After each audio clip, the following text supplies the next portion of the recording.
Hello students, now we'll see one of the lessons from CBC class 8 from the book It So Happened.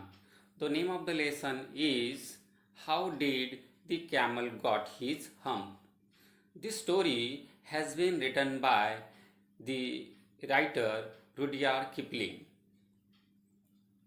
Before moving to see the lesson, let's see something about the author. Author Rudyard Kipling was born on 30th December 1856 in Mumbai. He died on 18 January 1936 in London, United States, UK.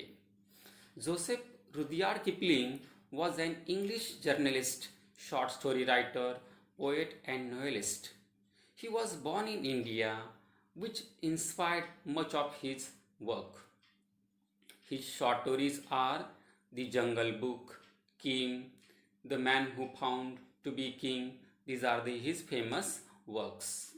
So, in the beginning, let's see the introduction towards the lesson. How did the camel got his hump? This is a humorous fictional story by Rudyard Kipling. The story began in the past when our world had just formed. In those days, animal had to just started to work for humans.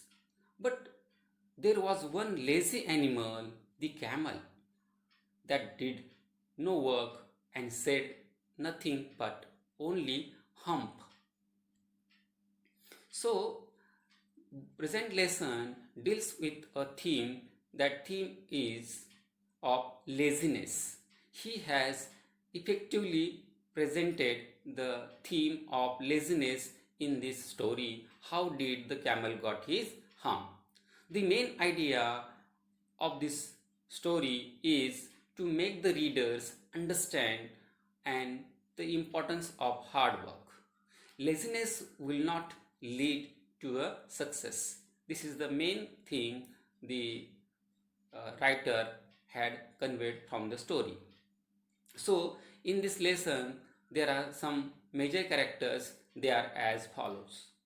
The first character is an early man, whom the animals were to serve. See the clothing of the early man and how he was kind to keep the animals. There are three major animals who were to work for the man. They are horse, ox, and dog. So, fourth one is the lazy animal, who is the central character of the story, is camel. And being lazy, he had only talk of a word hump. Hump is nothing but a bludge or the swollen part of body on the back of the camel, to be said as hump. Hump is a body part where the fats are accumulated. So the next more character is gene. It's a spirit that has a strange powers that can assume any form, human or animal. So in this lesson, some difficult words are existing. They are as the gene. It means a spirit, the soul. Demonstrated, protested or complained. To fetch, to bring. Saddle, burden. Hump, that is bump or bludge or swollen part of body. So let's see the lesson in a detail. So in this pictures we can see that the few animals standing before the man, and they are the servant of the master man. So in the beginning, when the world was new and the animals were just beginning to work for the man, so horse was to work or trot. Trot means the walk and carry the things for the man.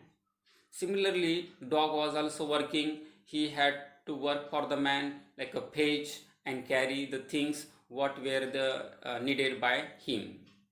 And third animal was ox.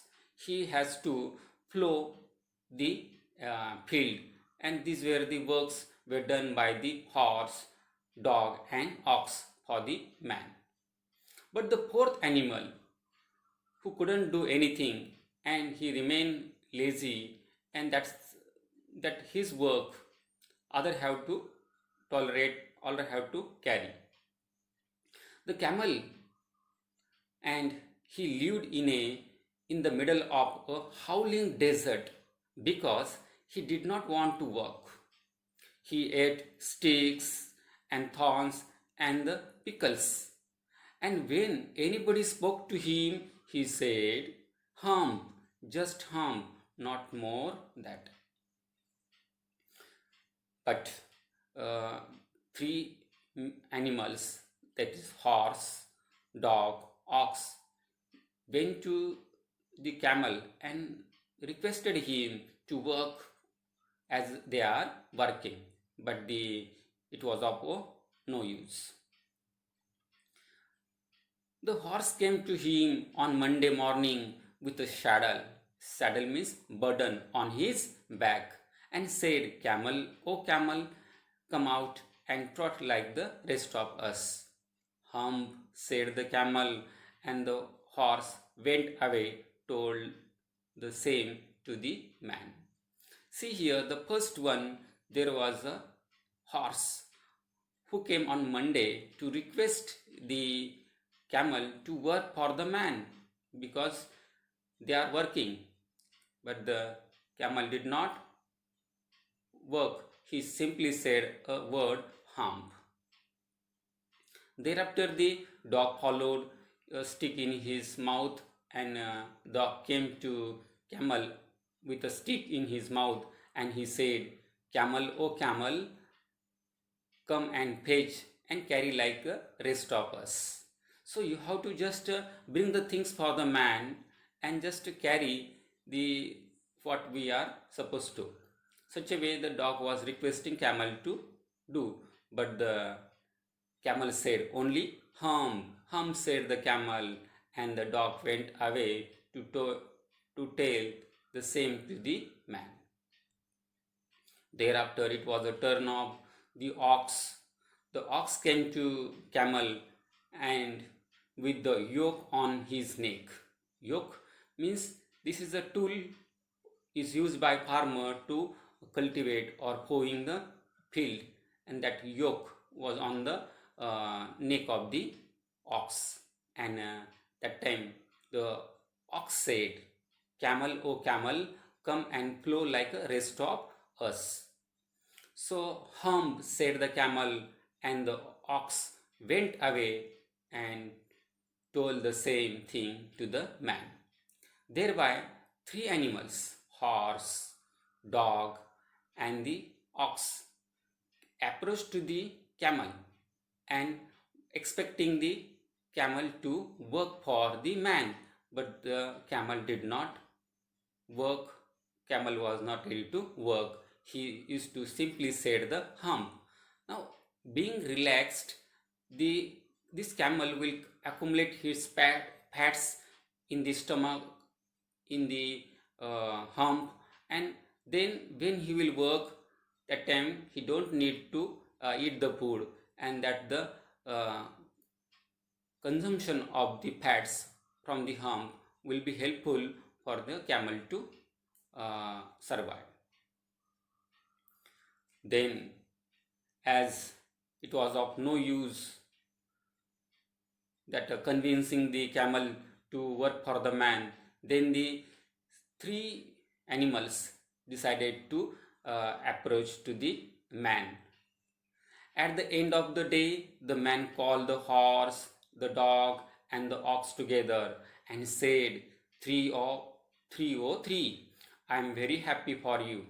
But that hump thing, that is camel, in the desert can't work, or he would have been here by now."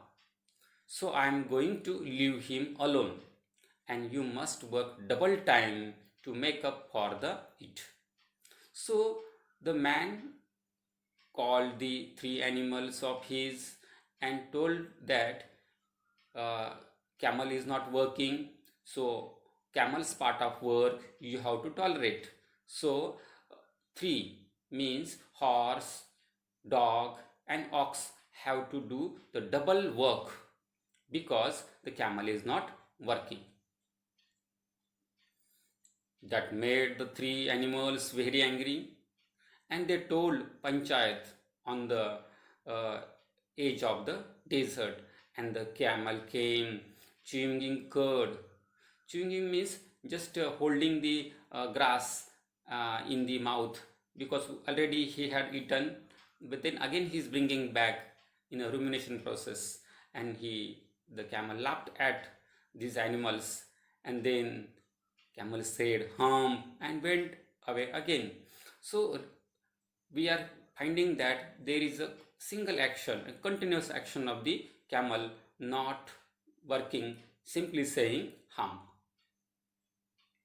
At that time, there came the jinn who was in charge of all the deserts, rolling in a cloud of dust. So, children, you can see here, jinn is a supernatural creature.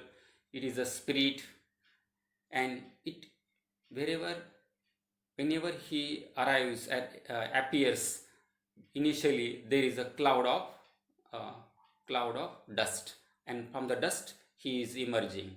So the jinn wanted to bring the miracle change in the camel. Jinn of all the deserts, said the horse, is it right for anyone to be idle or lazy? Certainly not, said the jinn. Well, said the horse, there is a thing in the middle of your desert with a long neck and long legs, and he hasn't done a stroke of work since Monday morning. He won't trot. So the horse is expecting to trot. This is the work of the horse. But here now the horse is complaining, the jinn, that camel is not working. Here we have been told long neck and long legs of camel. Camel is not working. And now horse is complaining the camel's idleness to the jinn. Then jinn made the camel, and it was looking at his own reflection in the pool of water. So once jinn went to the camel, and camel was busy in drinking the water and observing his reflection in the water. But during the observing the reflection of water, his sight, he notices something odd on his back. It was a hump. Hump. The reply of the camel to the jinn was only hump. I shouldn't say that again if I were you, said the jinn. But this time the jinn convinced, see, camel, if I were you, I would not have said the same thing often for anyone, only hump, hump. I would do something different. So the jinn wanted to change the mind of camel.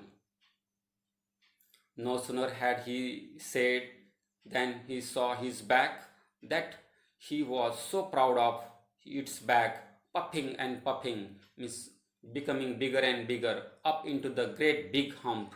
And when he noticed the hump developing on the back of camel, and that time he became restless and thought of working because he had accumulated so much fats.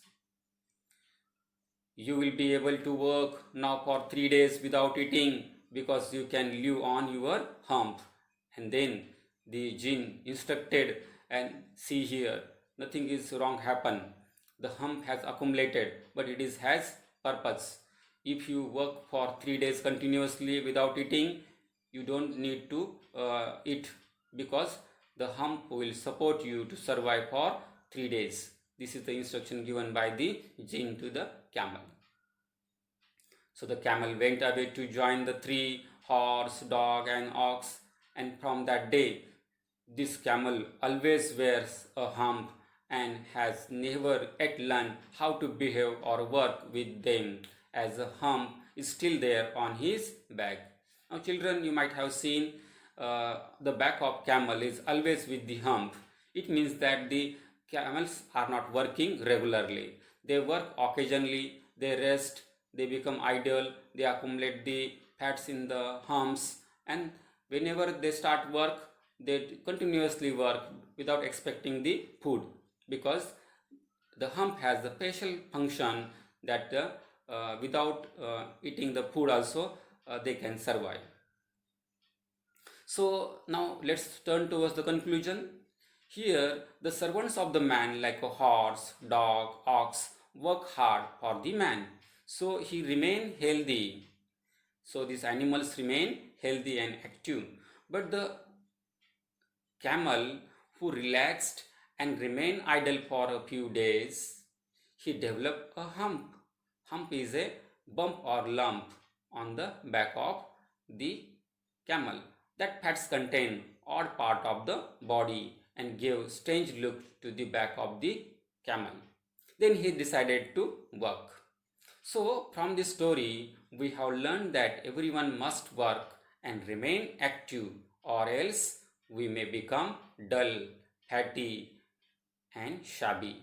So this is the lesson which we have seen. I hope this lesson is clear with the message that one should not be lazy. So children, thank you.